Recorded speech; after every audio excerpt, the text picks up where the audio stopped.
এই তো আলহামদুলিল্লাহ ভাই, ভালো আছি। তুই কেমন আছিস? ভাই আমিও ভালো আছি।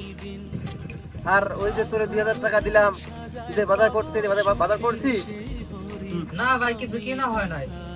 ফ্যামিলিতে অনেক খরচ আছে তো, যা দিয়েছিলেন ফ্যামিলিতে বাজার গাড়ি সব শেষ হয়ে গেছে। তো আপনি কবে আসবেন ভাইয়া? না রে ভাই, এই যে মনে হয় বাড়ি যাওয়া হবে না। আর মার শরীর স্বাস্থ্য কেমন রে? মায়ের চিকিৎসা কেমন চলে? আসলে ভাই, যে টাকা দেন ওই টাকাতে ফ্যামিলি চলে না, বুঝছেন? মাও অসুস্থ, তারপরেও মনে করেন পরিবারের খরচ একটু বেশি। যদি আর কিছু টাকা পয়সা হতো তাহলে মাকে ভালো মতো চিকিৎসা করা যেত। আচ্ছা রে, কষ্ট তো কম করতেছি না, দেখি যে আর কিছু টাকা পাঠা যায় নাকি। দেখি এই যে কাজ কাম করতেছি তো, ওভার টাইমও করতেছি, যদি বেশি কাজ করতে পারি তাহলে তোদের বেশি বেশি টাকা দিবা না এবার। ভাই এত শব্দ কিসে? কিছু শোনা যাইতেছে না?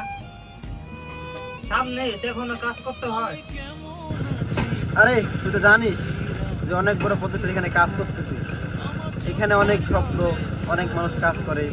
আমি তো ফাঁকায় একটু আসলাম, কাজ থেকে একটু ফাঁকায় আসলাম একটু কথা বলার জন্য, তবুও শব্দ হয়। তাই ভাই এবার ঈদে বাড়ি চলে এসেন, সবাই মিলে একসাথে ঈদ করবো। না রে ভাই, এই ঈদে মনে হয় যাওয়া হবে না, দেখি পরের ঈদে যাওয়া হয় নাকি।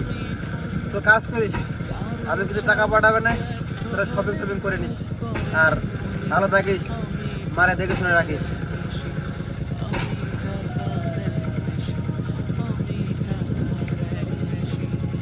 কতদিন ধরে যে ঈদ করতেছে না ভাইয়ের সাথে, মায়ের সাথে, কত স্মৃতি জড়িয়ে আছে, একসাথে কত ঈদ করতাম। পরিবারের চাপ যখনই মাথায় এসে তখনই আর কোনো কিছুই ভালো লাগে না। পারি পরিবারের সাথে ঈদ করতে, না পারি পরিবারকে শান্তি রাখতে। কত